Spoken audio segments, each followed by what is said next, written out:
starts in 10, 9, 8, 7, 6, 5, 4, 3, 2, 1, go.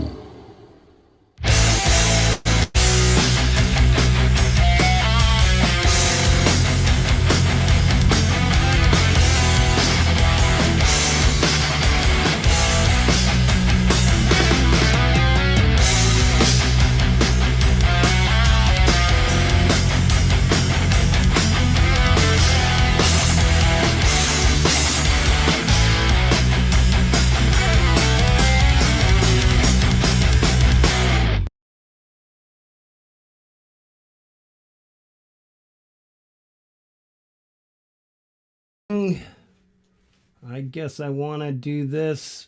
Welcome everybody to the 96th edition of the Community Pulse, the first one in 2026. And I'm not going to waste any time. I'm going to bring up my partner, folkpunk. Yes, add to, how do I add to stage just like that? All right. Even yes. Frank. Happy Evening, New everybody. Year, brother. Happy New Year. Hello to all you good people. Yes, we're in for a fantastic show. Obviously, our co-host tonight is folkpunk. We're going to see a lot more of folkpunk this year co-hosting shows. Our featured artist tonight is Geoff Byrd. Many of you have not heard of Geoff Byrd, and I'm sure you're going to be subbed to him once this show is done. You're in for a real treat.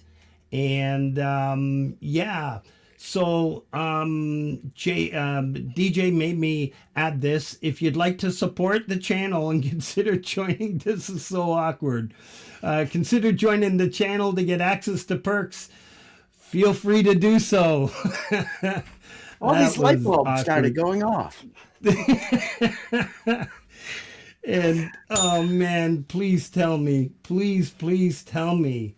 that Dynamite Throw has ancestors from Canada.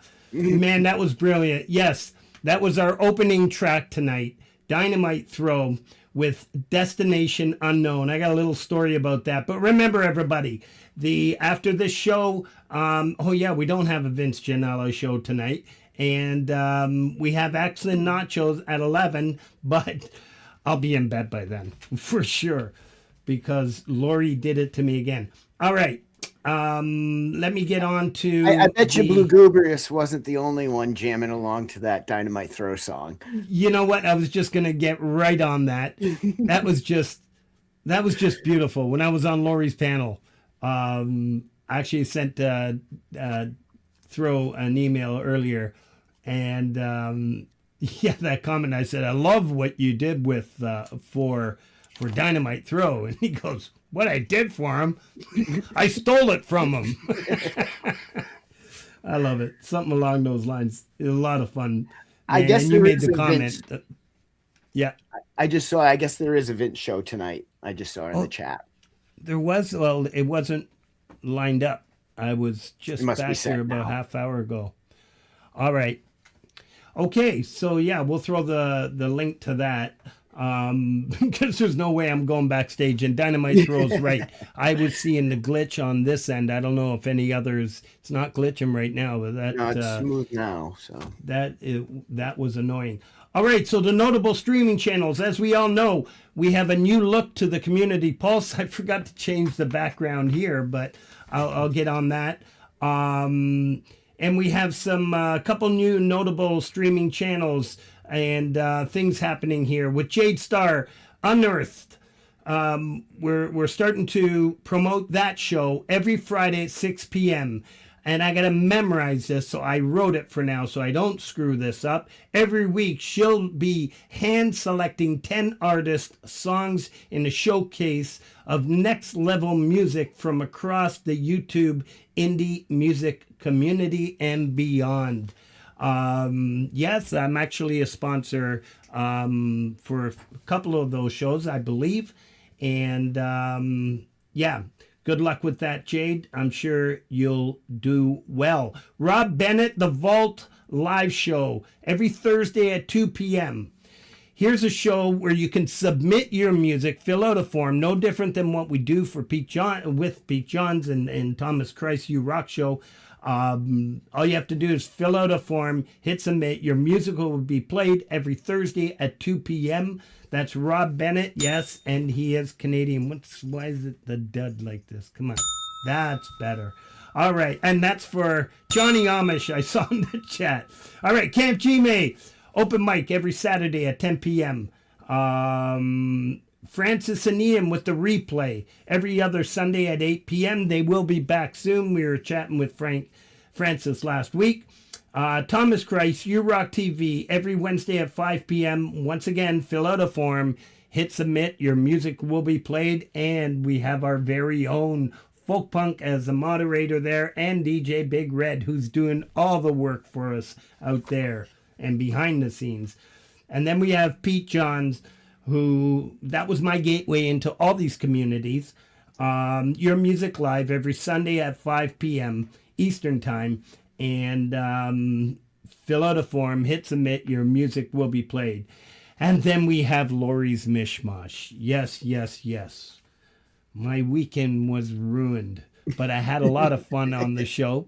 It was a fantastic show. I got to hang with a bunch of real cool people, and it was a lot of fun. Really was. Every Friday night, as we all call her, the glue of this community, she does a lot of things for a lot of people in these communities, and we all love Laurie's Mishmosh. And yes, I will add, every week I have a hard time choosing, JJ and I have a hard time choosing the opening song, right? Sometimes JJ will just say it's this one, or a DJ will say it's that one. This week I was going to open with my own premiere, and it's like, no, I can't do it. It's an amazing track, and that was really cool stuff. Dynamite Throw. Fantastic. All right. Where do we go from here now that all of our children are growing up? What are we doing next? Are we going to the lake? It's been a while. The featured channel? Are we what? The featured channel for the week? Yeah, right. Featured channel for the week. Right. The featured channel for the week. We've been in touch with No Lake. I don't know how many of you are subbed to No Lake. I'll let JJ in the description here in the intro for this montage explain everything. But please, please, please, our featured channel is No Lake. It'll be pinned at the top of the chat throughout the show. An amazing supporter of all our music. Trust me when I say that. Let's give it a spin. This is No Lake. Sure glad I got you here, JJ.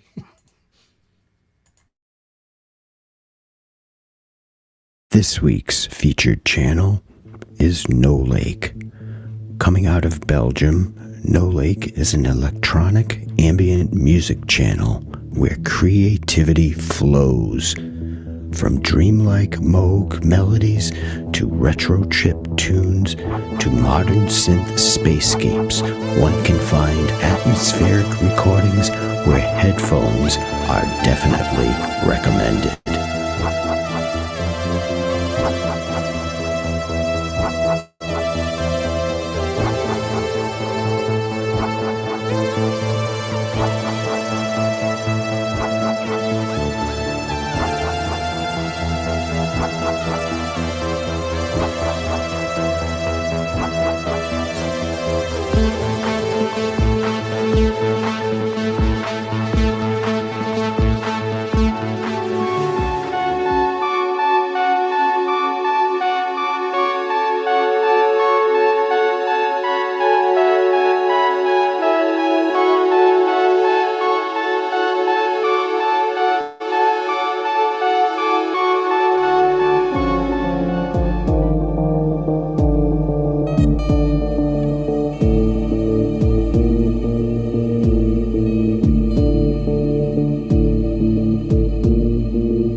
Yeah, that was cool.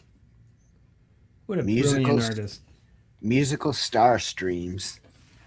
Yeah, absolutely beautiful. Yes, yes, please, everyone, go give some thumbs up. And yeah, what do we have next there? Are we gonna do some shout outs of the Let premieres me before do we a couple shoutouts. Yeah, and then we'll bring on our featured artist. All right, so this week has been quite busy. I gotta say, I think probably about 150 songs in the playlist. So we're back in full flight. The Community Pulse playlist is now live. I've got the shakes tonight. It's now live. Stop. And there's the link that DJ's going to be putting up. Remember, everybody, DJ Big Red has his community calendar on the website. If you have any upcoming events and whatnot and stuff like that, please send us an email, send it directly to DJ, but please go check out the community calendar there.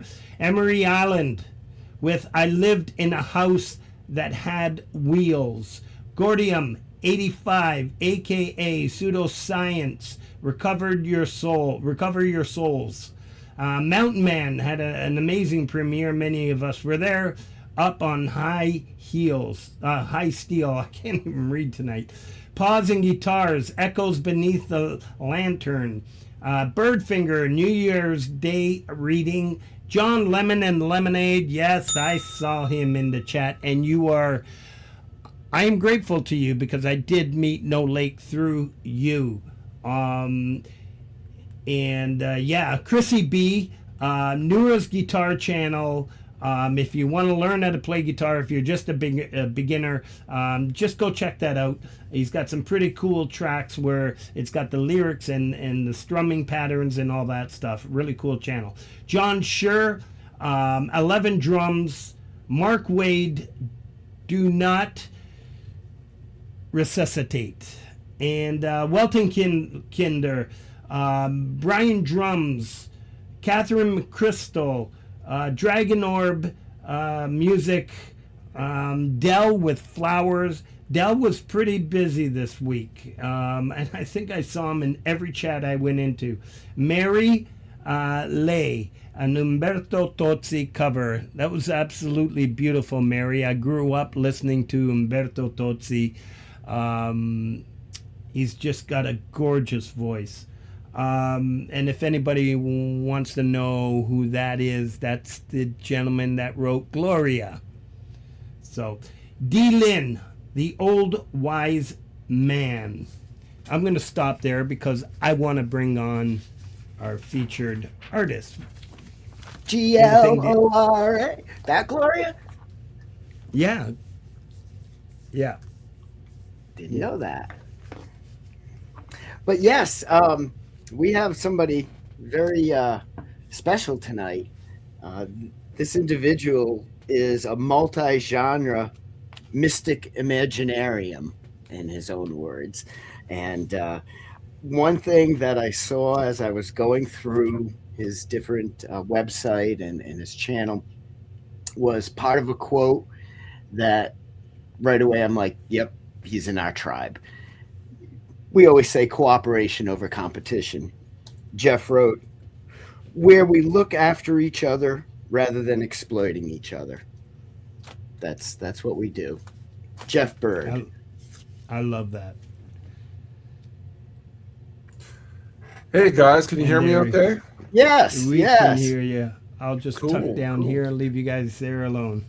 What Thank a cool you so community. much. What a cool community you guys have. Thanks for having me on. It's just like a warm feeling, you know, it's like a warm crackling fire with you guys around here. Very cool. You know, we like to think that it's like, you know, well, you might be a little younger than some of us senior members here, but there were a point where we used to go to friends' houses and just sit down in the room and listen to records and talk about what we were hearing. And Totally. That's kind of what we try to do here. God, I can't remember the last time I did that. I used to do that too. I mean, and those are good times. I kind of forgot about that because nobody does that anymore. You know, I and know. we should kind of get that happening again with people. You know, and And- if it's just old people doing it, then so fucking be it. You know? exactly. Yeah. Yeah. Well, we kind of got that here, and I'm glad you said that. You put a huge smile on my face because this is what it's all about. JJ and I are going to come up with a package, a welcome package to some of the new artists that we get on the show to introduce them to a few of the streaming channels where they can share their music. And you, right off the hop, Geoff, please, if you like, I'll send you all the links, the Thomas Christ, Pete John, Vibe Vault, and get your music out there, get it heard. And Yeah, just let me know You where know, to send when- it, or just you have my permission to send it out to whoever you want. How about that? You know, well, it's a form. Some places Oh. we could, and Oh, okay. moderators like JJ can probably send it to Thomas. Yes. Okay. But some places require just that little form to fill. And Well, just I let me know already what to know your do. music doesn't have any content ID. I know that. Okay. So that part would be okay. But it's Yeah, still a little formality. It's just 2 or 3 questions, and yeah, it's a great way to expose and grow your channel, man. And Yeah. you are so undersubscribed. Yeah. you know, For what we're I about to used to hear. have a channel that was because I've had a rough go with social media in terms of, you know, I think a lot of people have said this into oblivion, but like, you know, it's kind of a social media is awesome, and then it's also like, you know, brutal. So I've kind of like had an on and off relationship with social media where I've kind of gone like, I'm not going to do it at all for like 10 years, and then I'm going to come back, and then so I've kind of had my go with like building up a channel, then deleting it, and then coming back and trying to rebuild it, and finding that it's not so easy to rebuild it the second time. You know what I mean? Like there was kind of a sweet spot in like YouTube, you know, in the early 2000s and stuff, where everything was just the Wild West. Yeah. And, you know, literally you could just kind of build your channel based on merit as opposed to whatever, I don't know, whatever the popularity game is nowadays or whatever. But, and then trying to rebuild it is not so easy the second time around. They kind of like put the compressor on there, you know, and squash it down and to put it in musical terms. But I used to have a bigger channel that was like 30,000 subscribers, and then I deleted it, and then I tried to rebuild it, and it's like now I'm up to what, 190. So as you can see, but I don't really care about that. I never really have. I do like having really good people in the community though, and I take like every person that subs and every person that kind of hangs out and becomes a friend, you know. It means a lot to me these days, a lot more than it used to be honest with you, you know. And when you look at your website now, it's not just music stuff. And I'm sure when you had the larger channel before, it was the same way. But you're a songwriter, a musician, a singer, a producer, a visual artist, a video editor, a fiction writer, a teacher. So you have quite a lot to share with the world. Don't forget about video editor. Video editor, yes. Yeah, there's some stuff there, but like I think it's mostly just if I do one thing too long, other than maybe music, if I had to pick one thing I could do just full speed ahead and not get bored with it, it'd probably be music. But I try to do a lot of things because like you do one thing for a while, and then you got to take a break from the thing and then do another thing. And also just various income streams in order to make ends meet and stuff. You know what I mean? But sometimes that's good to be multifaceted and a jack of all trades, and sometimes it's better to be laser focused and do one thing really well. But if I had to pick one, I would pick music, you know. I mean, your success, the things that you've attained and achieved in music definitely point towards that being somewhere you put a lot of work into it. You've had the chance to work with and share the stage with people we all know, not personally, but we've all heard of, you know, from Stevie Wonder, Hall & Oates, John Waite, Kansas. I love this because we were talking about yacht rock. Pablo Cruz, Isaac Hayes. So you have really, obviously, a talent for music, but you know, talking about where you direct yourself, you don't get that level of achievement without putting your time and effort into that area. Corey from Pablo Cruz is he's got a ton of energy. Like hanging out with him in the studio, he's like, dude, let's check this out. He's really fun to hang out with, and what a great piano player that guy is too. He played on one of my songs, "Thank God for You." I think it's kind of like a soulful, like black gospel ballad kind of vibe, but really cool dude, and hung out with him quite a bit in the studio. He does a lot of stuff with film and TV, and he brought me into doing some of that stuff and getting some placements, which is good because I tend to think of money last. And I tend to think of subs and social media and view counts and money. I think of those things last, not because I think I'm cool or anything, but I just wish the world wasn't as focused on that stuff and we could just focus on each other as people. And you know what I mean? Yeah. The experience of being able to do what you did. Well, when you're on your deathbed, you're not going to go, oh, I wish I had more subs. Yeah. You're going to go, man, that experience with, this person while we were like out fishing in the pond, that was like everything. You know what I mean? Yep. So you're not going to think of that stuff when you're on your deathbed. So I try to live my life with what would you be proud of on your deathbed, and then try to do as much of that every day as I can. Very wise. I mean? Very wise. So, we've been talking about some of this. Let's give the people a chance to hear that you are no shrinking violet. Nice. That's my cue. Which actually, I think, as Geoff wrote on the description of it, this has the necessary passion to be a show opener. So, yeah, I think this is a good one to open. Thanks, guys. Thanks. Shrinking violets.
Stand up, spread out, plant your roots in the ground.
Wow. Yeah.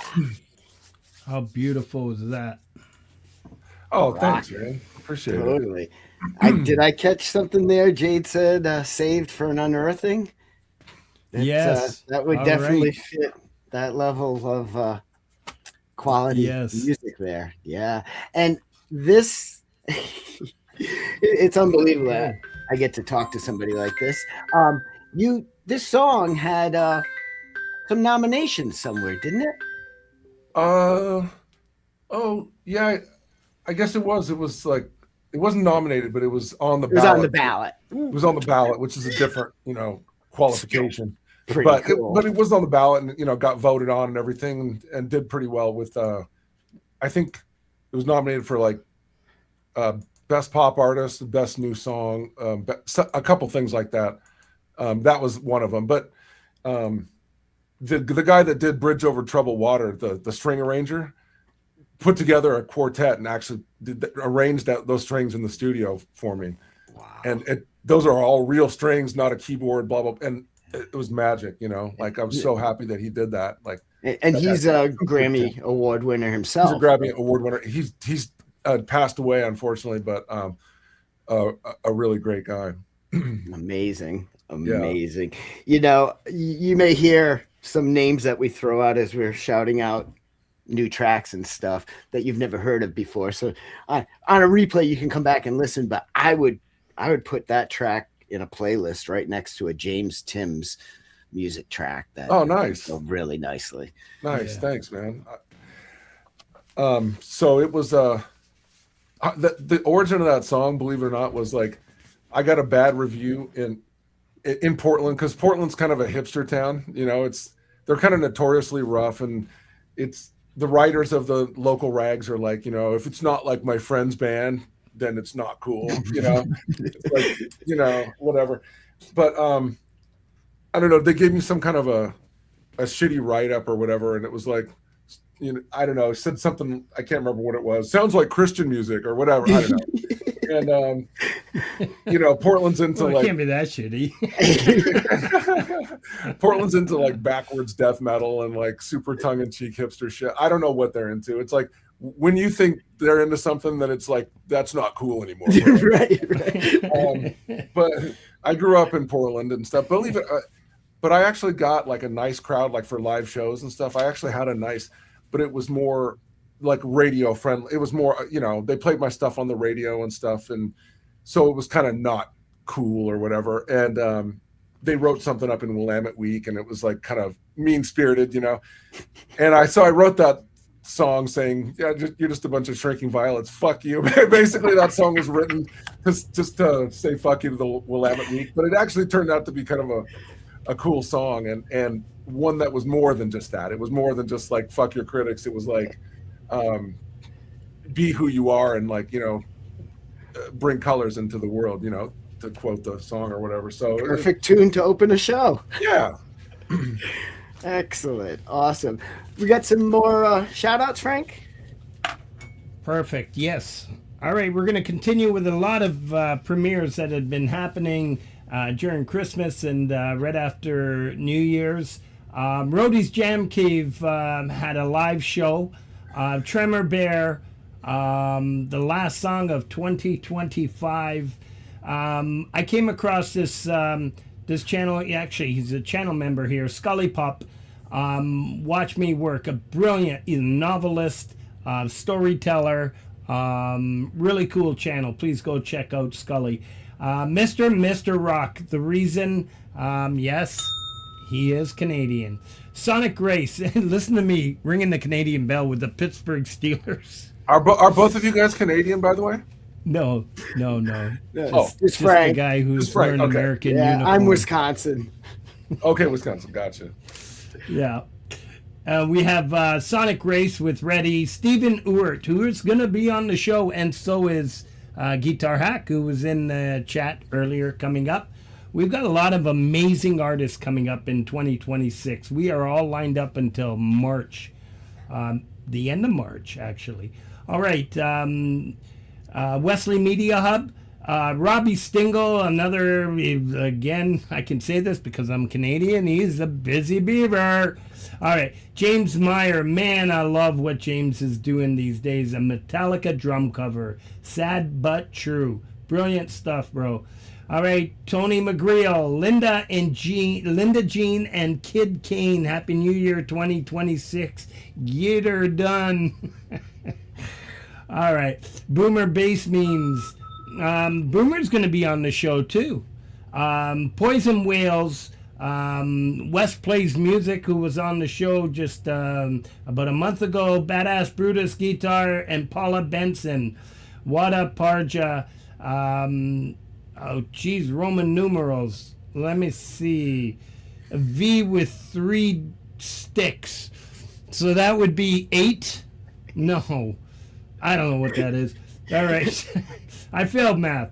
Michael, a.k.a. Zealand. Yes. Act of kindness. Ricochet, Vertigo, GP Beats. Man, there's another channel. Please go check it out. He'll appreciate your music as well. Trust me. Rage. Frank Terzo had a premiere. Burning Embers. And I appreciate Pete John's playing it as the closing track last night. That was pretty cool. Dragon Snail Puppets variety show episode number 46, all about Bruce. Man, you want to get entertained, we are gonna have Dragon Snail Puppets on this show in the next little while, and that's another one of our lineups. The Padded Pedal Room Hockey Monkey Zamboni cover. What a catchy tune. Very well done, Francis. Blue Gubrius. Man, yeah, I don't think we're alone on this. I think many people out there are just loving Blue. He did a Laurie's Mishmosh backing track challenge. And then our feature channel for tonight, No Lake. Music is a journey into your past and future. We'll stop there for now. So, A lot Frank, of great stuff happening. weren't the Romans Italian? Who? The Romans, the Roman numerals, weren't they Italian? And you Yeah, can't but read- what the... What's You a can't V? read I the don't even Italian think number? V is in the Italian dictionary. Is there a V? Yes, I guess. I don't know. Vito. Vito. Yes, there's a V. Yes. I don't know. Vincenzo. Mary, help. V-I-I-I. 8. Or is it 111? It's don't a know what 5 that means. and 3 ones makes 8. So I was right. Yes. But I just Okay. was amused that you were confused by Italian script. Moving on. So I'm Canadian. I'm Canadian first. now that we murdered that, our next track is one that when I heard the first few bars, I mentioned this to Geoff earlier. When I heard the first few bars of the vocal come in, right away I was like, oh, I can totally see why Hall & Oates had him open. By the way, I couldn't think of his name at the time, but I thought of it now. Jimmy Haskell was the string arranger. The string arranger. Yeah. And he did a ton of stuff with like Neil Diamond and a whole bunch of other people. I mean, just tons of people, but like he did Bridge Over Troubled Water with Simon and Garfunkel and everything. But he's just a brilliant guy, like super, super nice, down to earth guy, and just like had everything written out and like, old school, Yeah. and what a brilliant guy. But I just wanted to throw that in there because I couldn't think of his name at the time, but I got it now. Yeah, But yeah, he needs a shout out. Are you there going to for play that. another song right away, or are we going to talk? What do you want to do? So the next song that we have coming up was the one that I had mentioned to you backstage that, I can totally see why Hall & Oates had you open for them when I heard the first few bars of the vocals. Oh, and you were a little surprised, but when I think Hall & Oates, I'm of that age where I think of kind of the 80s stuff, and Yeah. it just it hit that vibe for me. Yeah, I was just supposed to play one show with them, but I ended up playing 50 with them, you know, as the opening act. So it was just supposed to be a one-off thing. It was like, but no pressure. It was at the Greek in LA. So, and it was totally sold out. So it was like packed Greek in LA, and LA is notoriously like kind of a sit on their hands kind of audience. You know, we're used to the industry here. You know, it's like no big deal, right? You know, that kind of vibe. You know, so it's kind of a tough crowd, is what I'm trying to say. People think New York is a tough crowd. New York is actually really kind audience, like really responsive, and at least the times that I've played there. And LA is kind of like, whatever, we've heard it all before, you know, a little bit. But it was at the Greek, and it's this outdoor stadium. And, you know, I love Hall & Oates. They're one of my favorite bands of all time growing up, because I grew up in the 80s, and I think that was the best time to grow up. That was like the best decade to be a kid. And anyway, I still look back really fondly on those times. But I loved Hall & Oates, and I was like really nervous and freaked out and stuff, because I hadn't played a big show like that before. Maybe 500 people is probably the biggest I'd played up until that. And I felt like I was gonna screw it up. You know, when you get that feeling where you're sort of out of your body and nothing's kind of aligning or working out, and it's just not like, you're not present. You're thinking of too many things. Surreal. Yeah. Yeah. And you're nervous, and you're thinking of too many things, like what can go wrong. And my head was spinning. I was just thinking too fast, and I had to slow it down, because that's the key for getting a good performance, is slowing things down. Even though you might be playing fast, or you might be singing fast, or you might be having to think of lyrics like at the top of your head, because it's not like under your finger, so to speak. But the key is like slowing down and actually being in the moment, so that you're not rushing. Not just rushing the tempo, but also rushing your mind, you know, where you can't be present and actually be soulful. Because being soulful is just being present, you know. It's like being in that moment, and that's where the soul comes from, you know. Even if you're not singing soul per se as a genre or a style, you know what I'm talking about? I totally, because I had made the note here that this song has a bluesy rock and a lilting soul to it. Oh, okay. So you achieved it. Yeah. But when I was there, I had to do something to kind of distract myself from. I felt like I was about to screw up. You know what I mean? And I didn't want to mess up in front of Hall & Oates, because I love them, and I didn't want to screw up in front of this big crowd and everything. I wanted to do my best show, but sometimes the more you want to do good, the more you're going to do bad. You know what I mean? Sometimes you just talk yourself into screwing up. So it was a moment that was bigger than other things that I've done in the past. So it was kind of like I was a little bit deer in the headlights. And I thought the only thing I could think of was, hey, light guy, you know, the lighting guy is up on this like crane, you know, this big perch way up in the sky. And I was like, hey, lighting guy, could you turn the lights off for me? Because all the lights were on me. I go, turn the lights off of me and put them onto the audience. Would you do that for me? And they did it. And everyone started going, because it was kind of like silent, like, who is this guy? We came to see Hall & Oates. I don't care about what is going on with this opening act. I didn't even know there was an opening act. It was that whole vibe where you got to crack the thing open. And once the lights started going on to the audience, and I was like, oh, now I get to see you. Okay, I like this. And I was talking to individual people and stuff. And then I was like, well, I love Hall & Oates. I know you're here to see them, but I'm going to play like 3 or 4 songs. And I'm going to play my best. And, just give me a little bit of love. And then I got and then the lights came back on, and then the show went really super well. But I don't think if I didn't do that, I think I was going to fuck up like really bad. Yeah, I just had a feeling. I just wasn't in the right space, and I was getting nervous. And anyway, that's a great tip of how to put yourself in the moment. You totally put yourself in the moment with that. That was genius. Excellent. Yeah, once I heard the audience kind of, then it was like, okay, now we're on. Yeah. And then I just felt like I could be present and play and stuff. So it was a little trick to get me out of fucking up. It was kind of like if you're in, just about to faint or something. There's like, if you do this one thing, you're not going to faint. That was it for me, right? That moment.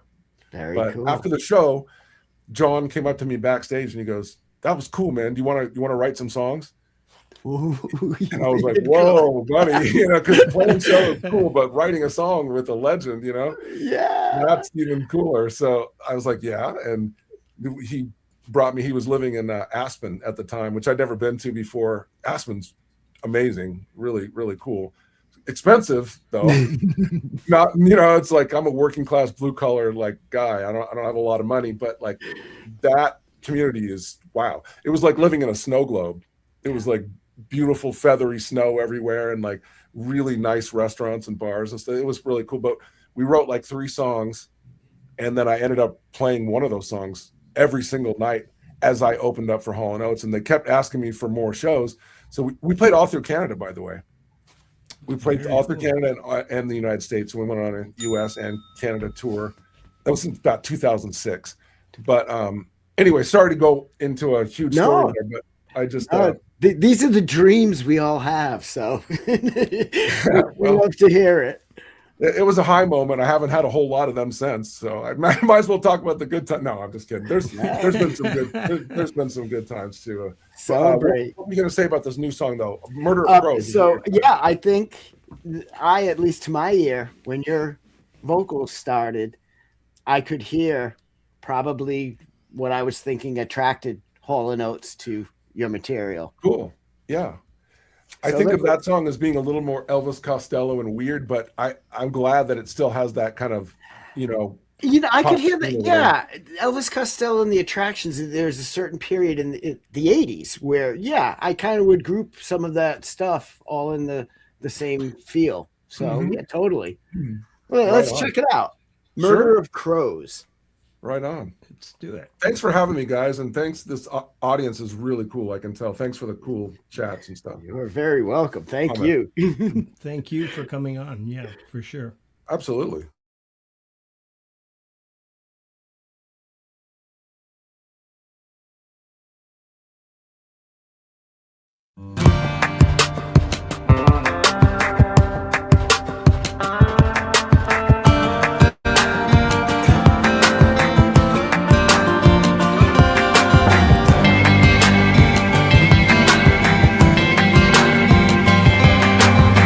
Make me a personality.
Wow.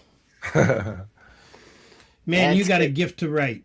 That's all I got to say. And, Oh, and thanks, your brother. vocals, your Even that motif in that one, that recurring motif on the guitar and the bass, just totally catchy.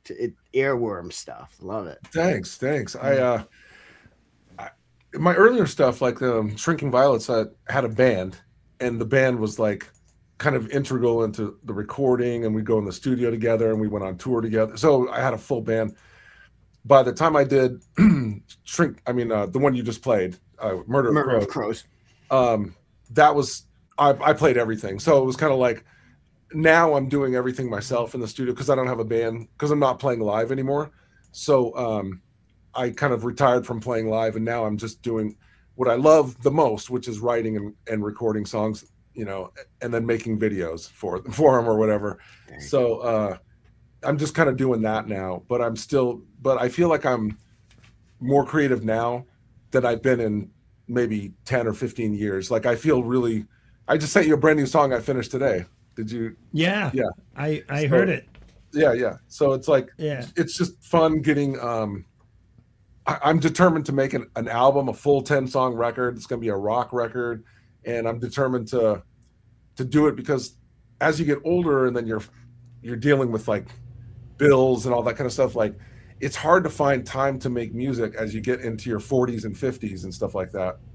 Because it's not just like, oh, you're in your 20s, like whatever, you're going to college, you're not going to college, it doesn't matter, let's take a year off and go to Europe, it doesn't matter, backpacking Right. through whatever. Venezuela is a weird choice, but That is what we're doing right now. Where did that come point from? yeah, I'm kind of honestly like no politics, so like I'm not going to get involved in politics whatsoever right now, but like I love that horrible dictator is no longer, because those people are like, we're seriously oppressed by that fucker, seriously. So like regardless of what people support or what side people are on, I think the blue versus red thing is like way overblown at this point anyway, and I think it's a divide and conquer strategy more than anything else. It's like, let's just get people fighting amongst themselves so they're not fighting us, the people at the top that are just doing all this nasty shit. That's what I think. Yeah, it we is had a more couple than of those anything. in the community too. What's that? you get that everywhere. You get that in Human nature. communities as well. You get that everywhere, the divide and conquer Yeah. thing, but it's Human a nature. Sun Tzu art of war. It's like just get them fighting amongst themselves and get them internally. But my point is that I definitely am glad that guy's no longer in charge of Venezuela. I hope for those people that they find something better. Because Yeah. people were genuinely oppressed by that dude. And he was a cartel guy. So fuck All that right, shit. let's go with these shoutouts. Continue here, and we got Laurie going to join us because we have a new little segment. And welcome, Laurie. Hey, Law. Hello, how are you? What's up? So I'm going to do some of these shoutouts, and then I know how much Laurie loves her 80s, and Yes. I know she's just dying to ask a couple questions. So let me just continue with this first, and you've got some questions, and then you can introduce this next segment. Roque Avellaneda, man, Roque can really, what a composer, a brilliant talent. Gary Schaefer, the Picking Pilot, Lunar Vibe, No End in Sight, Adam Holtz, Hammer Hard, Thomas Craig, Like a Hurricane, a Neil Young cover. I had to throw Thomas in here because probably the second band I was in, and I was 18 years old, so just like Roman numerals, what is that, 100 years ago? That was 44. We won't add. 44 years ago, 43 years ago. I've never been on a show that had a Roman numeral theme that is recurring. What are we talking about now? Yeah. Anyways, it was Thomas Craig's birthday, so I just had to throw it out there. He's got a little Oh. YouTube channel. Happy birthday, Thomas. And we're actually thinking of jamming and putting something together soon. Okay, Mark Tanner. 1,000 Miles, Crowmaster, Tides of the Erg, Falcon Blueser, and Michael Songs were up and live at the Road Rangers. A Cat Named Vienna, Strangers in Paradise, Cubic Lover 1972 with the Laurie's Mishmosh New Year's Day backing track challenge. Awesome stuff, Cube. Alaskan Rocker, Harriet B. Man. We got to have her as a feature channel here for sure.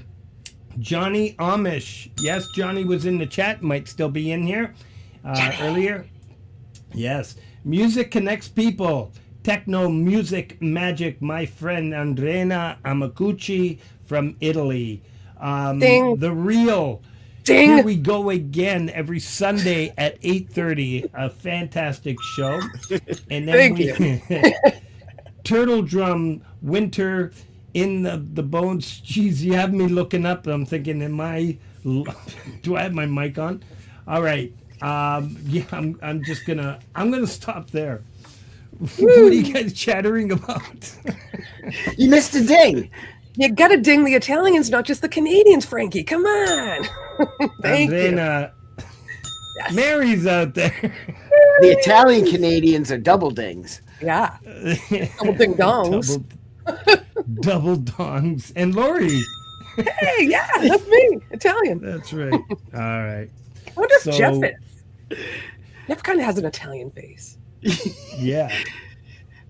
You know, Everybody's Italian. But... Believe it or not, I'm actually a quarter Japanese. Oh. Which I always thought. That's close to Italy. No, my mom was adopted, so I actually didn't know sort of what I was for the longest time. And it was not until recently, maybe a few years ago, she did the 23andMe thing or whatever, and just to try to find out what I knew that we were Finnish, and I knew that on my dad's side I was Welsh, so it was like English and Finnish, that makes sense.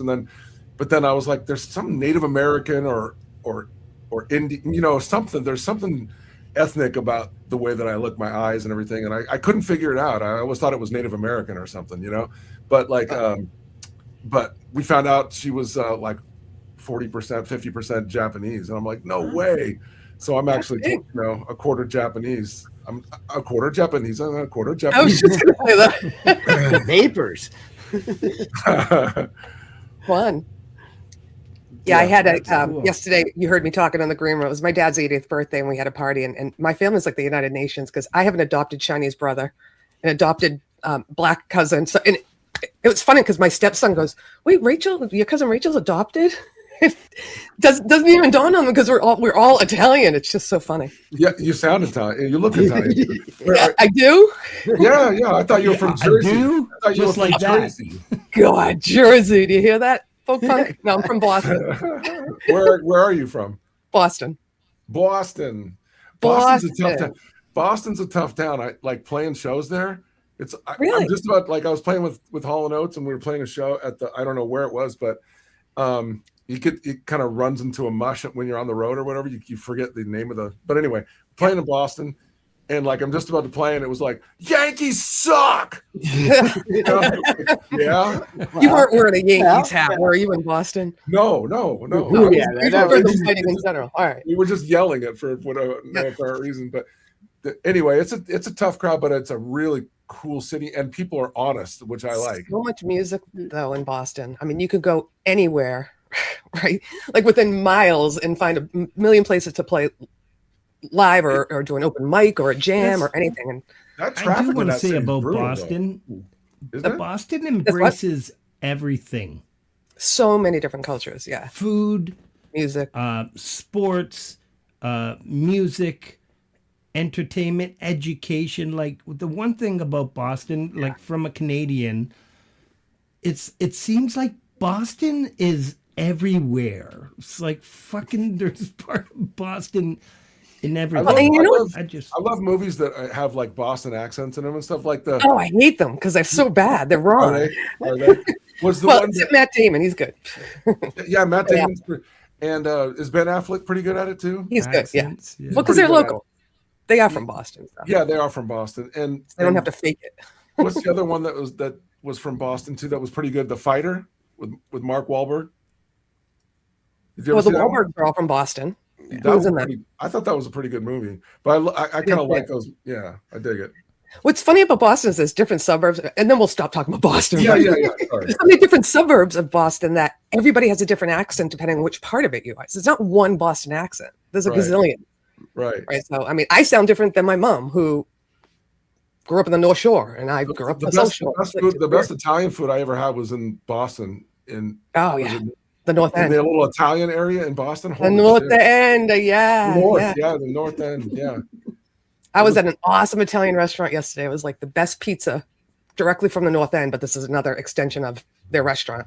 The only problem is the cannolis and the desserts and the pasta. Oh man, it was good in the wine. The only problem is I couldn't find a car park for my car to park. You know what I'm saying? It's hard to park in Boston. Yeah, it's very hard. Yeah, You could call your aunt.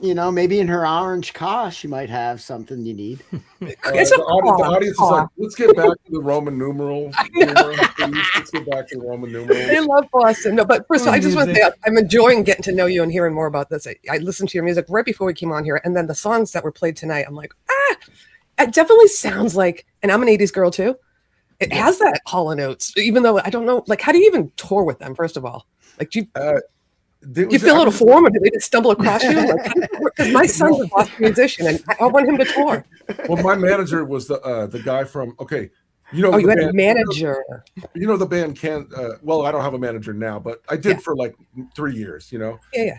And when I was kind of like breaking into the music, almost, and it was kind of like almost, but not really. You know what I mean? That's kind of what my career was like. Yeah. But at the same time, I've learned to just the stuff that really matters to me is just making music and engaging with people like you guys, and like, awesome. Having a few fans here and there that care, and they end up becoming your friends. You talk to all the time, and that's what it's about. It's not really about girls or money or fame or anything like that. It'd be nice to get paid appropriately, because the music business is notorious for not paying you appropriately. But even Hall & Oates, which they eventually got their catalog back. I was telling them backstage, but that's crazy.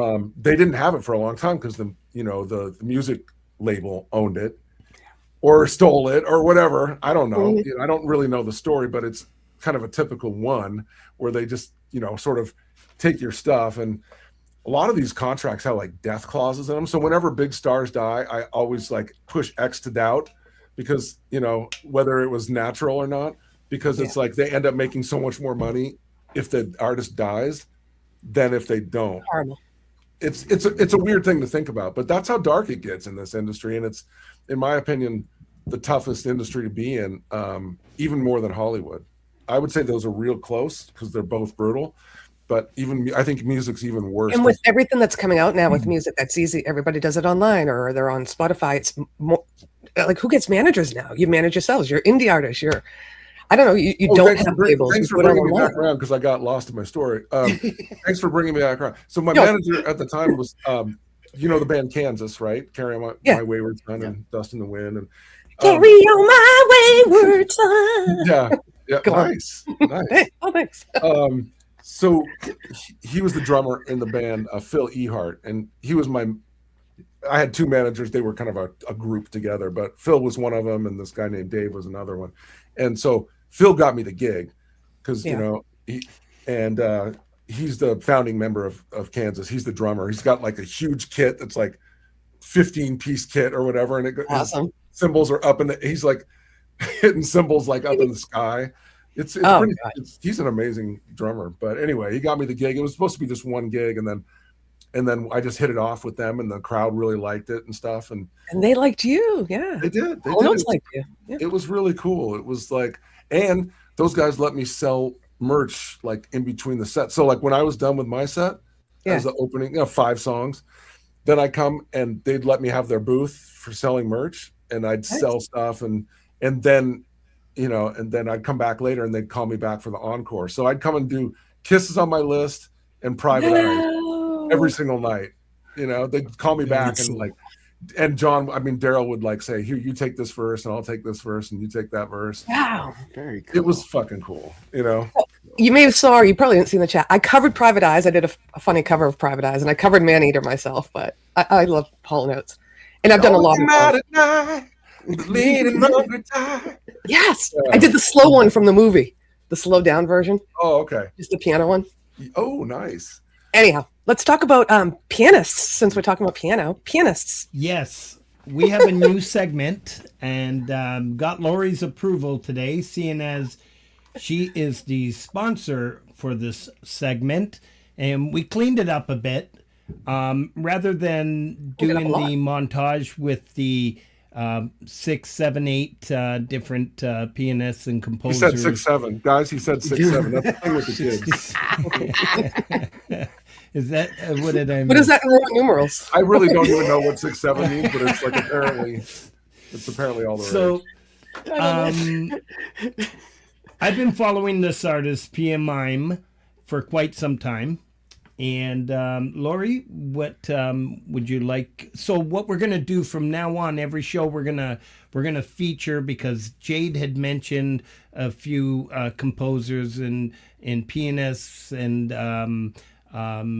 Dynamite Throw sent me an email of another composer, and JJ and I decided to just change it up so we can include, and we're confident that this show is going to be running for long enough to hopefully cover all of them and then some. So yeah. If you guys haven't caught on, what he decided is, instead of showing all the ones that we have in the same segment, we're going to show one song from one pianist.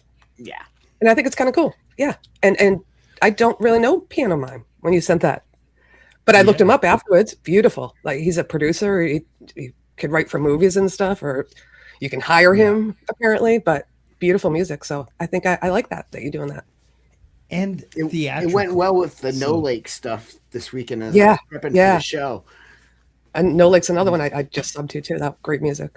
But I think it fit too. So great idea, JJ. Great idea, Frankie. You put me as a sponsor. I didn't have anything to do with it, but I appreciate it. You're the lead pianist.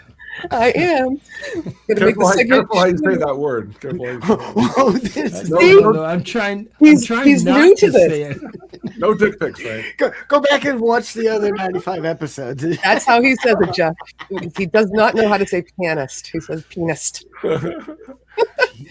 Anyhow, here's the featured pianist of the week, Piano Mime. All right. So please, once again, go offer up some support. I know you guys are going to love this. It's beautiful.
right?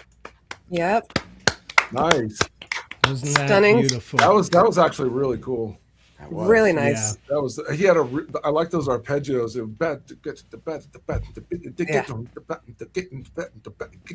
That's actually really tough to play. He had soft hands, a really nice feel. Those arpeggios are pretty sweet. I really like that. Yeah. Check them out. Go to his channel for sure. Yeah. And I hope we're So pronouncing thumbs the up name. if everybody likes that that You new don't mind? segment. We'll do it like that. It probably helps us behave a little bit too. So No, there were some yeah. comments in the chat room still. yeah, You can't take the maturity level out of us, immaturity level out of us. At least carry less than you. Just when I no, thought so I got please- out of the elementary classroom, you guys dragged Nope, me back in it. Back in it. We're bringing it back to 6'7". I actually am 6'7", 6'7". so I'm allowed to say 6'7". Yeah, I'm allowed. Wow, very tall. I don't even know what 6'7" is referencing. I have no idea. Yeah, That's what the kids are into. I don't know. it's what something it you means. heard. Okay, I all don't right. know if it's like gang symbol. Yeah, thing. no, I have no the idea. kids. It's a thing right now, and I predicted that's going to be in the dictionary within the next 3 years. Oh, I missed Like this. everything else, 6'7" is just a random Cameron, what is thing they 6'7"? throw. Does anyone know Yeah. what it is? Well, Anybody- I know We are- South Park. We are Where's such my a bunch son? of boomers, dude. The South Park at least brought it to a larger audience if they didn't start it. It came out in Yeah. an episode, and it's Yeah. it's just what like fourth graders do to just drive you crazy. There's gonna be some Gen X Yeah. YouTuber that's gonna get this clip and be like, "Check out these boomers, dude." Yeah, totally. They're gonna be making fun Probably of them. pronounced I would do like differently. We're saying I would do like hand 6'7". motions or something with Yeah, a picture yeah. with my son, and he's like, "Why are you throwing up gang signs? Those aren't even gang signs. You don't know what you're doing." And I'm like, I know the other day I said like, "Dude, that's the bomb," and somebody just went, "Oh, cringe." "Yeah." The bomb, bro. Nobody says Yeah, that anymore. now that sounds Yeah. reasonable. The Yeah. bomb. Means no, nothing. their reaction was perfectly appropriate. Do they still say fire though? Fire, they still say fire. Yeah. All right, that's fire. I don't think. I think wet is done though. They don't say, "Dude, that's wet." They don't say that anymore. I never heard that, but Or- we say or- moist. That's moist. Or lit. Is lit still a thing? Lit. No, I No. think Lit I kind need of to get my sounds- 21-year-old in here. Sweet. sweet, golden. Yeah, that's gold. All right. All right, I'm out of here. All right, let's get back to the Thank show. you. See ya. Love you, Yeah. Laurie. Thank Appreciate you. Jeff. I'll see you at Take the care, end. Law. Yeah. Alrighty. Bye bye. Wait, one more thing. Laurie, you're One cool. more thing that Jeff said. Yeah, well, you're saying you're looking for just a community of friendships and connections. This Yeah, is yeah. definitely the place to be. These people are awesome. Laurie, So, yeah. keep in touch for I'd love to real. have you around. You're good people to keep. So And you are too. So hang out Yeah. with us. thank you. Okay, bye. Peace. Peace. Thanks, cuz. Peace out. Peace out, Appreciate it. sister. Laurie's the bomb. Laurie's the bomb. Did you have a few more shout outs or should we get into Let's another let's track? do just a few shoutouts and then yeah, I'll do it right now. Every Friday, we got Friday Madness. Javelda Pusas starts off with Friday morning. You got Dan Anderson at 1 o'clock. Then you got Valerie Bott, 2 p.m. Eastern Time. You got Charlie Gabaldon that follows Valerie. Then we got Jade Starr. Jade has a couple shows, and then I mentioned the first one she has at the beginning of the show with the new Unearthed. And you may get a call there, Jeff. I saw Jade's comments in the chat. It's a brilliant show. Please go check it. I'm gonna come up. We got to do this welcome package and get it all set. Just let me know what to do, and I'll do it. You know, because I Yeah, want yeah. You know, I'm yeah, absolutely. Just follow our lead, and we'll send you all the links, and we'll take it yeah, from we'll be there, in brother. touch. Yeah, we'll do it. We'll do Yep. it. Mr. Smith live drum session 8:30 every Friday Eastern Time. You got Pole Vault that comes right after Mr. Smith. Pole Vault and Sunshine Archer with the weekend warm up. What a fun show! 10 p.m. Eastern Time. And then you got Laurie's Mishmosh Friday night hang every Friday at 12 a.m. Eastern Time. Please go check out that one, Jeff. Right after that, we kick right into Gary Hubbs, and that's at 2 a.m. Then we got Leela. Is it called Hubs After Dark? Am I updated with that? I hope I am, Hubsy. Then we got Leela versus Midnight Chill at 3:15 a.m. Yeah, and then Saturdays are quite busy. You have in the afternoon, I know around 10, 11 o'clock, I always see once again Sunshine Archer and Pole Vault on. At 6 p.m., 7, 8, 9, yeah, we got it all set. 6 p.m. you have Thomas Christ, who there's a 4 set that I call busking, and rightfully so. They do a lot for the community. So Saturday nights, Thomas Christ kicks it off with the Hour of Rock at 6 p.m. Jade Starr follows Thomas Christ at 7 p.m. with opening hour. And then you have Pete John with the happy hour at 8 p.m., followed by Brad Example at 9 p.m. with the after party. And that caps off that little group there. And right after that, don't forget, please, let's show up at Freedom Redbirds. She's an important member of this community and has been supporting since we've started the Pulse. Let's show some love there. Saturday nights. And then you have CampGmay at 10 p.m. as we mentioned earlier. I don't think we need them here. The open mic live. I'd like to shout out Miss High and Pendar, who are back in action. Ali Patches and Rich New Design. They do so much in these communities, so much for so many people. They're directing people. Just amazing personalities, fun shows, and please go check out. I'll shout out Ali Patches Into the Night with Ali and Wes, and Rich's big show is Rich New Design is Thursdays at 7 p.m. Eastern Time. Cult of West shout out party. So pretty cool stuff. Don't forget Chris Lane Senior, Thursdays at 10 p.m. the happy hour. You got Axe and Nachos tonight at 11, and so Mondays and Wednesdays at 11 p.m. The Falcrow, the Mix Club. I don't know if I've seen Red in here tonight. He's probably doing the smart thing, like getting some rest. Michael Songs every Sunday at noon. You got the real Justine Kasprick. Yes, we shouted her out earlier. A fantastic show. Sunday nights at 8:30, right after the Your Music Live. And then you have Adorable Anarchy and Tim, the Smugcast. Tuesdays at 7:30 p.m. Eastern Time. And then you have Scotty Butters, Tuesday Live Music. Yes, that's it for my shoutouts for tonight. And this Let's is all continue new with every rock week. and roll. There's so much creativity I know. happening. And there's so much I hadn't shouted out. I think Yeah, DJ this and I is- had like 100 and, I don't know, it was a ridiculous number. It's like I want to have a voice. Pete John is in the house. There's another channel you have to submit your music to, my friend. Cool. I know Yeah, you like I said you're said, not let me big know. on the subs, but you know, this community, we would love to hear your music, and that's how we're going to hear it through these. We'll put together, like I said, a little welcome package, and I kind of went through a depression after I sort of like, because you go for your goals and nobody ever talks about when you don't make it. They always talk about when you do. You know, it's like the 1 out of a million. When it's like, just go for your dreams, it'll totally happen. And sometimes it doesn't, and nobody wants to hear that story, but you kind of feel like you're just alone, cast out in the darkness. And I kind of went through a depression because I was teaching high school, and I loved that and everything, but I was always like, go for your dreams, and being that kind of inspiring teacher and everything. And one of the kids was like, well, is that what you're doing? We know you love music. Why aren't you not going for that then? Why are you not? And it really like struck a chord with me. I'm like, that's a good point. You got me.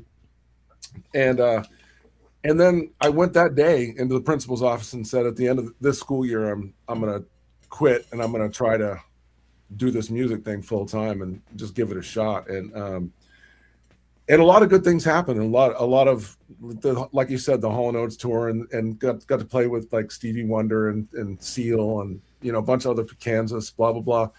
But like nothing that was really ever make a living off of, nothing that ever really paid the bills as far as that goes. It was always like, just keep going here and doing this and we'll try to make you into a star kind of. It was always kind of like the dangling of the carrot, and you never quite ever got the carrot, you know, and the money was not like really bobbing there, and for blah, blah, blah, apples? blah, blah. And but at least back then people used to buy CDs, and they really don't anymore. Right. These days though, you know, if someone like, I have a 25 song greatest hits album like on my website, and if I ever sell a copy and wake up and there's like a sale, I'm like, my face lights up. I usually tell that person a message personally. You know, it's like, it's a really cool thing, you know. And, you know, I really appreciate when people actually take the time to buy your music, you know, because I'm sure they could find it and pirate it if they wanted to.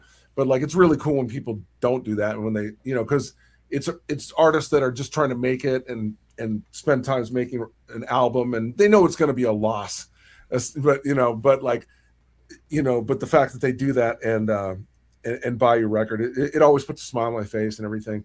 But it's a tough industry, and I kind of went through a depression, and then now I feel really comfortable because it's just about trying to write the best songs I possibly can, just recording everything myself in the studio you see behind me, bedroom studio, you know, nothing special, but actually there's a lot of special pieces of gear in here that I love, and absolutely I've been really getting into playing through that Princeton amp, playing these all analog pedals and stuff like that. But it's just Doug Kidder's been staring at your amp throughout the whole show. There's nice. The Princeton.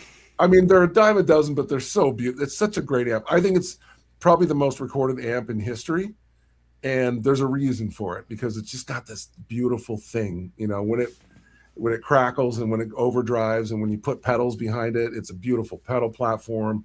I have all analog stuff. So I do all analog going in, and then once it's into the computer, then I mess with plugins and digital stuff. I have nothing against digital stuff, but I like the workflow of putting it all in analog first. So just this beautiful, warm analog signal, and then from there manipulate it. But my point about my story is that I kind of got over the depression and over the I didn't make it kind of, you know, thing, because I'm kind of competitive and I played basketball, and it's like, you know, I'm going after my dreams. Why can't I, you know, but I look back and I go, I'm damn glad I didn't make it, because that would have destroyed me. And also, it's an industry where you have to make too many like soul crushing decisions and do what other people want you to do with your stuff. Just too many to where it wouldn't have worked with me, and it would have, you know what I mean? So it's like, I look back, it's like the Zen master said, be careful of what you think is bad, because it might end up being the best thing that ever happened to you. You know what I mean? Yeah. And so it's actually good that I didn't make it in this industry. And now I just do everything independent. I'm just focused on making the best songs, recording them, and then making really cool music videos, because I really enjoy video editing and stuff too. So that's my goal. And, you know, if it's just a hobby and it's not like a profession per se, not a full-time profession, it's more of a part-time thing, so be it. But, you know, like I said, whenever I see another sub, or whenever I see someone come in and say a nice comment on the song, or, you know, I sell a record or two here and there, like those things make me light up, you know. It's like, reminds me that I'm doing this for a reason and that people still care, you know. I don't care about being famous anymore. I don't care about being any of that stuff. I just care about making good music and having interactions like this with you guys, with cool people from the community. That, I mean that. I'm not just saying that just to say it. That's perfect. You can tell I kind of say what's on my mind. So when I'm saying this, I really mean it. And that's going to make you a perfect fit in this community. That's for sure. Let's play another track. What do you got? We Which still one? have two more. When I play. Fall from Grace. Okay. And I was wondering, as you were telling the story, going back to the high school student that confronted you there, did you feel like that's when you fell from grace? No, I felt I wrote Fall from Grace after the whole fall from the music industry, when it's like the phone calls stop ringing and you realize that it's just not going to happen, you know. and then you kind of go through the depression, and that's when I wrote that Fall from Grace song. It was right in the middle of that dark period. But I feel like that's some of the best songs that you end up writing are the ones where you're really depressed. Mm-hmm. And that's a lot of people. They'll tell you that story. A lot of artists will tell you that story. So at least you get something good out of it. You know, it's not all bad. It's like there's some shining moments in there, and in the sticky darkness. You know, you might have to do a revision of it. You know, Fall into Grace. Yeah. It sounds like you're more at peace now than you were then. Well, it's also like admitting your faults. The song's about admitting your faults, admitting that you fail, admitting that you fucked up and you did things wrong and that you're human. And the song's just about kind of like guilt, but at the same time, you're forgiving yourself. I don't know if there can be more grace than that act. You got to forgive yourself. Yeah. All right, Yeah. let's have a listen. When I Fall from Grace, this is definitely one of my favorite. Thanks, brother.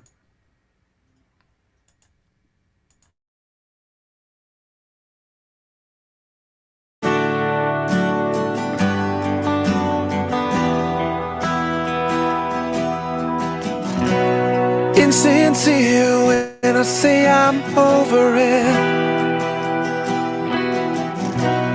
Never mention all the things that I regret. Underestimated past relationships.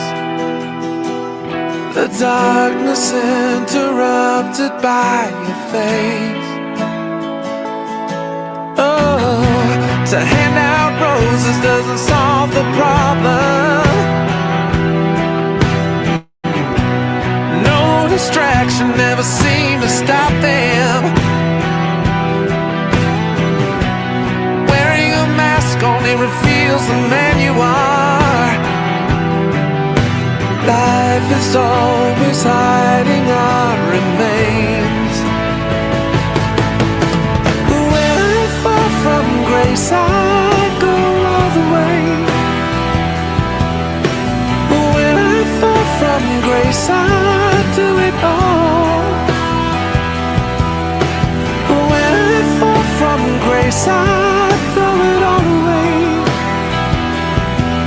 But the sun still shines on my face. Crash to the fault lines with reckless abandon. Where is the fault line? Start in a canyon. The desert is so beautiful. A guilty conscience always leaves a trace. When I fall from grace, I go all the way. When I fall from grace, I do it all. When I fall from grace, I throw it all away. But the sun still shines on my face.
the sun still shines on my face.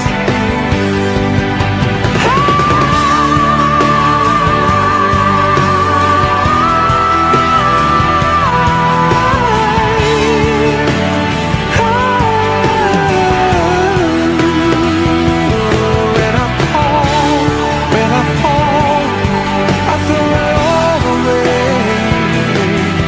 But the sun still shines on my face.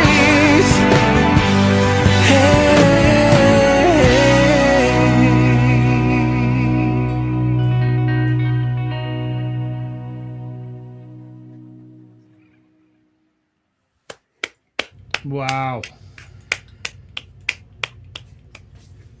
How beautiful is that? Somebody said great reverb. I love that. I love that comment.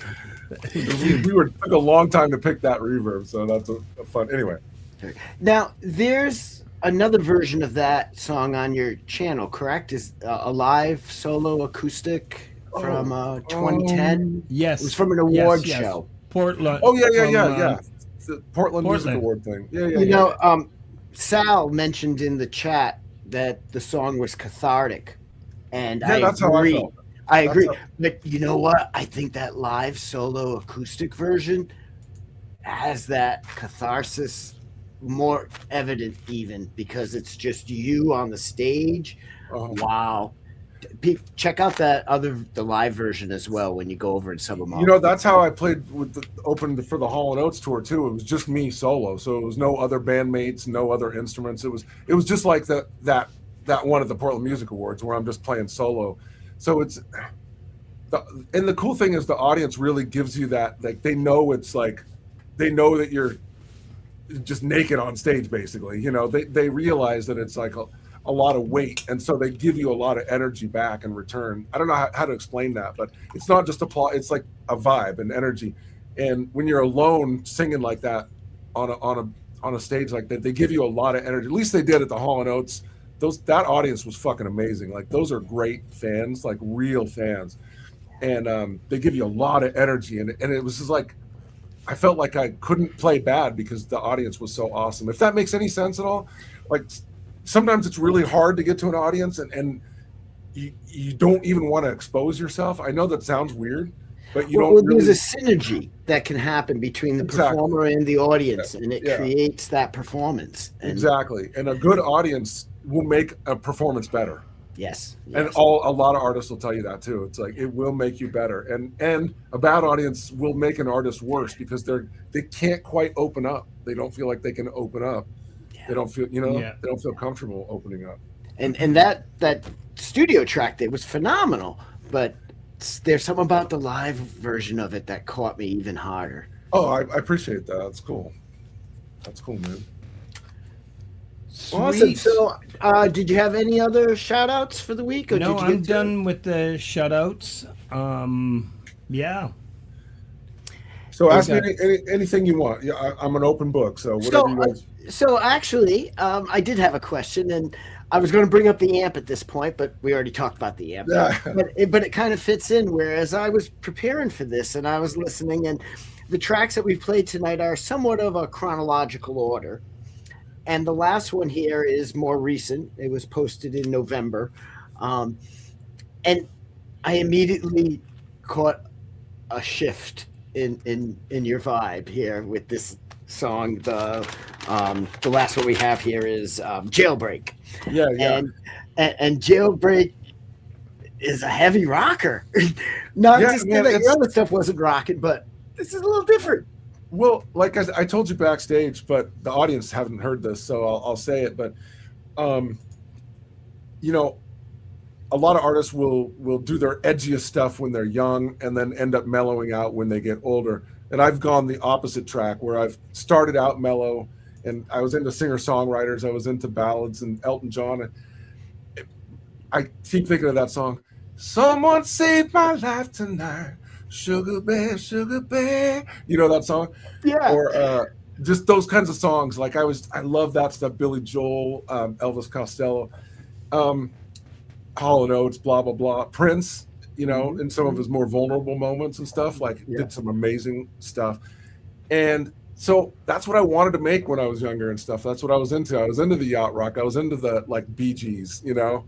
I think the first time I fell in love with a girl, I was listening to a Bee Gees song in like 1981 or something like that when I was like 10, 11 years old. But then I got older, and it's like I've always wanted to, there's always these guys that have, just balls to the wall rock and roll, taking some chances, not worrying about whether the song is necessarily melodic, just letting go a little bit and letting the groove take over. Because it's like what I found as a songwriter is that whatever you start with is the thing that ends up being the predominant feature of the song. Like if you start writing the chorus, then the chorus is going to be probably the best part of that song. If you start writing the verse is probably going to end up being the best part of that song. And if you write a groove, bass and drums, or like a riff, like I started writing this song, the one you're going to play, with a riff. And so it was all about that guitar riff that the song centers around. Right. And so I just wanted to take chances like that, instead of holding it close and doing the same thing I've always done. I wanted to get edgier. I wanted to do more rock. I wanted to do more up-tempo songs. But I knew that if I wanted to do up-tempo and make it interesting, then I wanted to start with the thing that I wanted to encompass, which was like the riff. I wanted the riff to be the most important part of the song. So I started writing the riff. So it's an interesting phenomenon, but for songwriters out there, it's like just whatever you start with is probably going to end up being the best thing about that song. And it's also interesting your path to get to this point is kind of almost maybe the opposite of that songwriting technique. Is where you started is very different, from what you're emphasizing right now in your. Yeah, I just wanted to do a rock record, and I just wanted to take chances, and I wanted to do things that I haven't done before. And if they're great, they're great, and if they're not so great, that's okay too, because just not worrying about not holding on tight. It's kind of like I'm not a golfer per se, but I've played. My dad was a really good golfer. He actually went pro, but I'm not that great. But I'll make a golf analogy real quick. We got old people in the audience; they'll understand golf. But like my dad taught me. I will. And like I said, I suck, but he's great, and he told me when you swing, you focus on the swing. You don't focus on the outcome. So you're not trying to place it over that pin. You're just trying to swing away and remember the mechanics of your swing and keep your eyes on the ball and then swing through and then look and see what happens. And then the outcome is going to end up being better if you're just focused on the swing and trying to make contact. If you're trying to really smack it and hit the ball, you're probably going to top it or you're going to send it sideways. If you're really trying to... I hope you're listening to this. There's a good golf lesson. It's a weird analogy because I'm not really a golfer, but like I said, if you're trying to place it in that pin, a little par three, and you're trying to get it close to the pin, you're probably not going to get it close to the pin. But if you focus on your swing and not the outcome, you'll probably get real close. And that does make sense. And it makes sense in songwriting too, where it's like you worry about the swing. You just worry about trying to write the song and having fun and following your muse and not being audience captured. Because sometimes singer-songwriters or artists or bands can be captured by their own fans. They know what their fans want. And so they feel like they have to kind of go within the margins of what their fans want. And that's what I call being audience captured. And you don't want to do that because you have to follow the muse of you yourself as an artist and what you want to do. And if it misses or it falls outside the parameters of what your audience wants typically or traditionally, that's okay because you've got to take chances in order to get to that sweet, sweet song. So breaking out of that cage, that audience expectation is like a jailbreak. Let's do it. Wow, nice fucking transition, bro. I love it. Professional. See, I was ready. I knew that was coming. Holy shit. Normally, I'm out to lunch. Well done. I'll quote South Park. Nice. Jailbreak. Nice.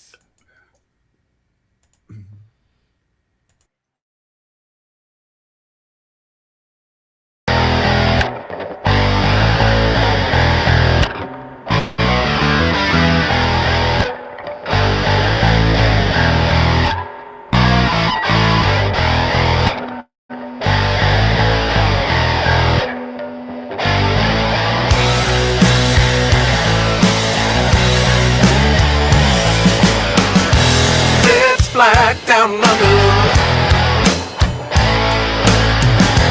Dark skies for the thunder. Caught in the middle. I'm like lily of the valley. I'm like poison ivy. Cause I'm a little bit toxic. Just keep your distance from me. Sometimes you got to escape and plan a jailbreak.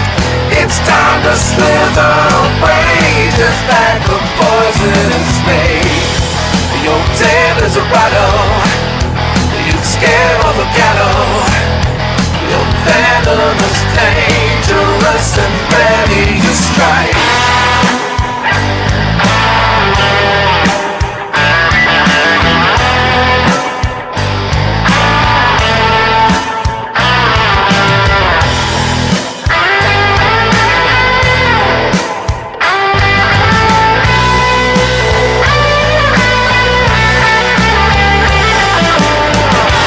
Firebird with the top down,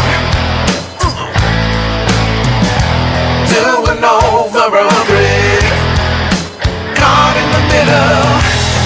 I plan my getaway.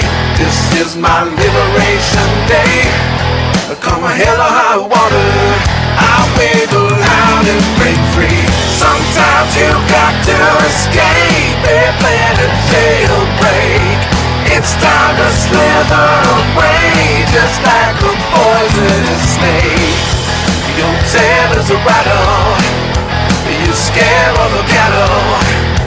Your venom is dangerous and ready to strike.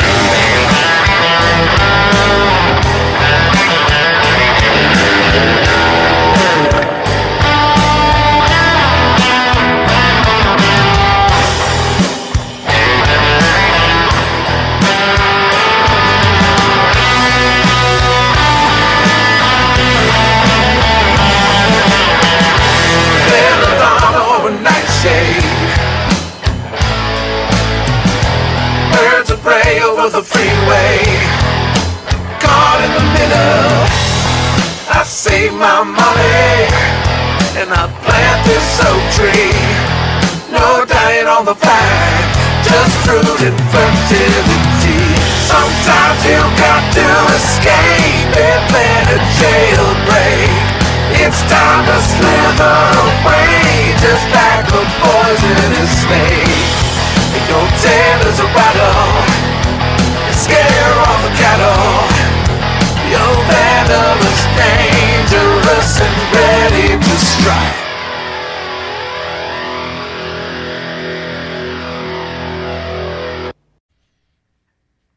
Hell yeah. Yeah, boy. Woo! Damn. Rockin'. Sometimes you just gotta let loose, you know. Sometimes you just gotta let loose. Yeah, that's when you got to tie the headphones down. Yeah, you've got a huge fan right there, Cubic Lover 1972. I've been watching him all night. I just commented to him and I was like, Kubrick's my favorite director, by the way. So yeah. And he's Synchromysticism. movie buff. Yeah. That's an interesting thing that I've gotten into, is maybe that's what Sting was talking about. I'm not a huge Sting fan solo, but like with the Police, I thought he was magic, right? But he wrote that album called Synchronicity, and I think that's what he was talking about. These little moments that like synchronize, like it's kind of, they have a term called synchromysticism, where like somehow things just line up and that you could have never planned, that you absolutely could have never planned, and it just lines up. One really weird example. Richard. What's that? Oh, You can sorry. say hi to someone in chat. Oh, okay, cool. So one really weird example, it doesn't really mean, I don't know what it means exactly, but I came over to my mom's house and I was like, I got to tell you this story. This is really weird thing that happened to me. And it was weird.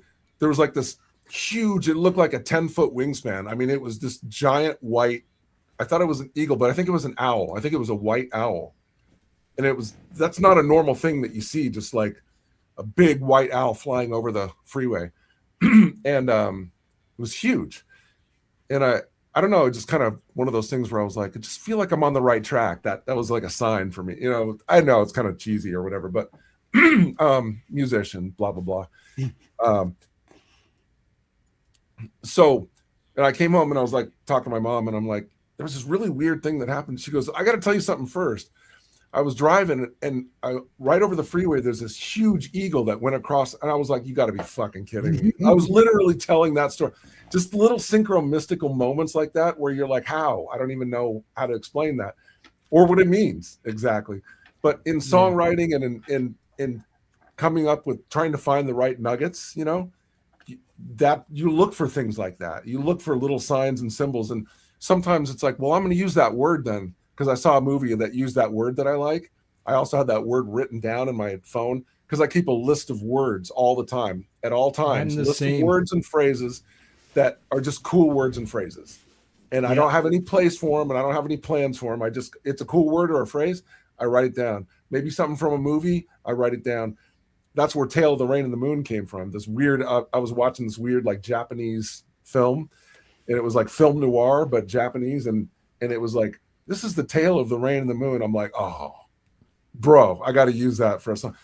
So anyway, you never know where it's going to come from, but you just look for those little mystical moments where you just go, that's it. That's a sign. So I'm going to use that as a lyric for the song. Very cool. All right. I've got a couple questions on behalf of some of the community members. Right on. Are you willing to do collaborations if people reach out to you? Reach out to me because I never close anything off. Right now I'm kind of I'm doing this rock album and I'm doing it on my own sort of vibe, but you never know what's next after that. So I'm always open. Yeah. So just hit me up. That's very cool. Yeah. All right. We are getting up there in time. JJ, what else did you have? I just am so grateful for you to come on, Geoff. You know, it's been really fun. You're sharing the things that we all dream about, and it's also kind of empowering that after doing what you've done, this is the kind of place where you're feeling the best about doing what you do. To me, it's just about real connections, real people. And in the age of AI and auto-tune and all that kind of stuff, not that AI is all bad. There's some cool things about it. But in the age of kind of humans becoming a little bit less human, or in some cases, maybe robots becoming a little more human, you know, whatever the singularity is, you know, Kurzweil talked about or whatever. But I think in that age, I think it's important to, and I always keep in mind, like, if I'm on my deathbed, that, you know, this is what I want to be proud of, or this is what I want to focus on my life to being about. And a lot of that is just interacting with people. A lot of that is moments with your friends. A lot of that is, it's hard to find time to like make a record like I'm doing right now when you're trying to like pay your bills and you're kind of failing at that, you know, like it's rough. I'm a blue collar artist. I'm not a rich guy. I didn't come from a rich family and stuff. So it's like, you try to make ends meet, you get clients and stuff like that. My new thing that I'm focusing on is doing some artist development, because I think artist development is totally lacking out there. And it kind of giving my teaching vibes back without necessarily going right back to actual school and teaching, because I've been wanting to kind of teach again, but not really go into the school system that's, I feel like, kind of dead inside.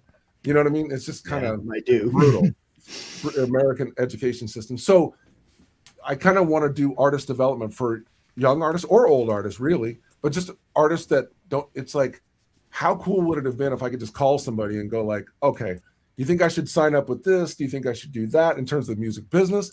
Or what do you think about this song? What do you think about this direction? Or, you know, just all different aspects of what a record company should do for an artist, but never really does, because they're all just about like money and they don't really care about your soul or anybody else's for that matter. So by the way, which one's pink? Yeah, they're making a lot of the wrong choices for the artist and for the audience a lot of times, you know, because they don't know a good song that would, even if it dropped on them from a 3-story building like a piano, they wouldn't know what a good song is, a lot of these A&R guys. So I want to do that for like an independent audience and be like artist development for independent artists and pay like an hour. I have 1 or 2 clients right now and I'm having fun with it, you know, and they're really getting something out of it. And it's like, and just whatever, it could be whatever. It could be like, help me with this, help me with singing lessons, help me with guitar, help me with like, what kind of gear do you think I should get? Or what kind, you know, anything's just whatever, open book. And so I think that's necessary and missing desperately from the community. That's one thing. The other thing is you just realize what's important, and it's not how many views or how many subs or how much money or girls. None of that stuff is important as just doing what you love. But my whole point is you have to carve out the time, and it's really hard because how do you make ends meet and still find time to make an album without like crowdfunding and stuff? And I don't really do any of that this album. I'm just doing it, period. I'm just going to do it and find the time and carve it out. And you realize that Bill Gates and all these people might have billions of dollars, but what they don't have is free time. They're always working, like they never stop working, right? And just finding the time to work on your own stuff and do what you want to do, whether it's success or fail, it doesn't matter to me. Just the swing, baby. It's just the mechanics of the swing, not the outcome. You know, it's the zen of songwriting, I guess. But that's what I'm enjoying right now, is just carving out the time, regardless of if I can do it or should do it or not, and just fucking doing it anyway, you know? Look forward to what you keep doing. And Jailbreak, or whatever the album that Jailbreak becomes part of, I'm sure will be exciting. Yeah, it's just stuff that I haven't done before and that I'm enjoying doing. I'm like, is this too heavy? I don't care. Let's do it. You know what I mean? Are we going to do fuzz? Let's do fuzz. You know what I mean? That's the way you do it, man. Yeah. That's the way. Breakup is cool, but let's do fuzz, and we'll see what that brings. You know. All right. Well, I want to say thank you for coming on the show. I knew the audience would be totally impressed, and I saw the reaction from the people out there. I want to thank DJ Big Red, obviously, for all the work he does behind the scenes. Justine, thank you for shooting out all those links. Laurie, Gary. Laurie was cool. I like Laurie. Yeah. Believe me, she'll be backstage in a few minutes. Anybody else that would like to come back there, just let DJ know or Laurie. And Sal, and you guys are really cool. Love you, bro. That mug is coming soon. Oh, sorry. Go ahead. No. It's all good. Yeah, Sal, that mug is coming soon. Laurie, I got to talk to you about your little gift as well.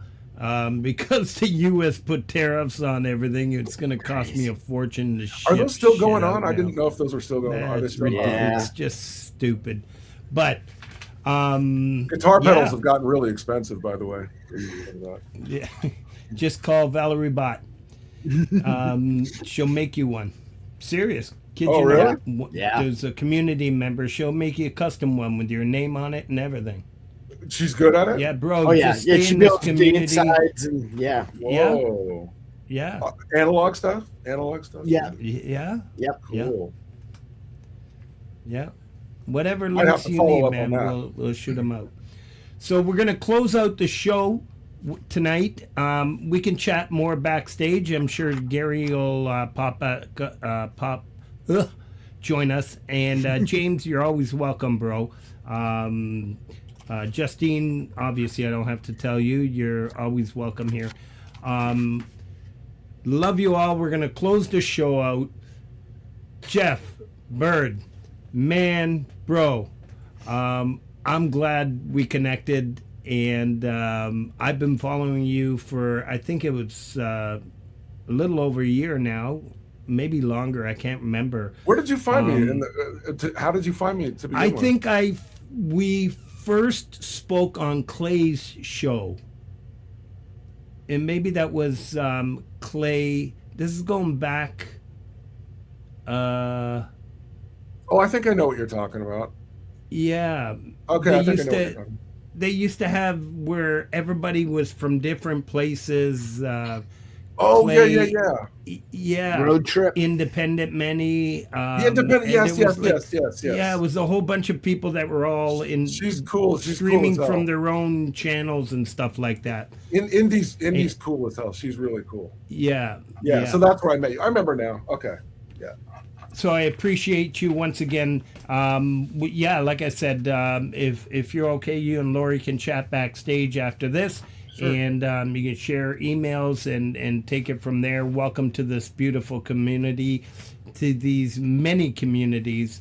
You're a great fit here, and I appreciate. Hey, I wanted to thank the chat for all the Yeah. kind words and the great comments. And please stay in touch and feel free to come over to my channel, sub, and like we'll just become. It's kind of a friendship network there, as more than it is like sub to my channel. I'm in charge, and you're just subbing. It's not like that. It's like I end up talking to people and back and forth and stuff. So feel free and you're welcome. And thanks for having me on the show. You guys are fucking awesome.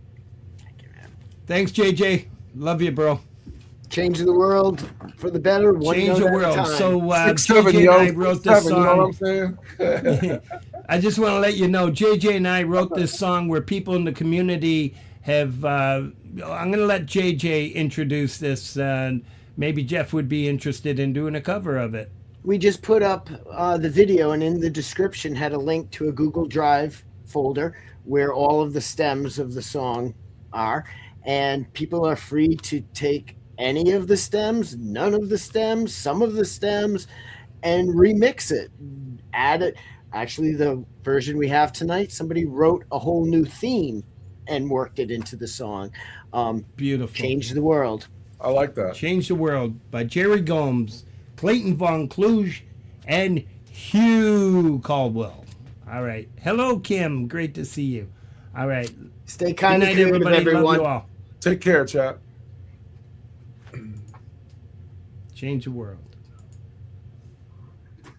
One note at a time.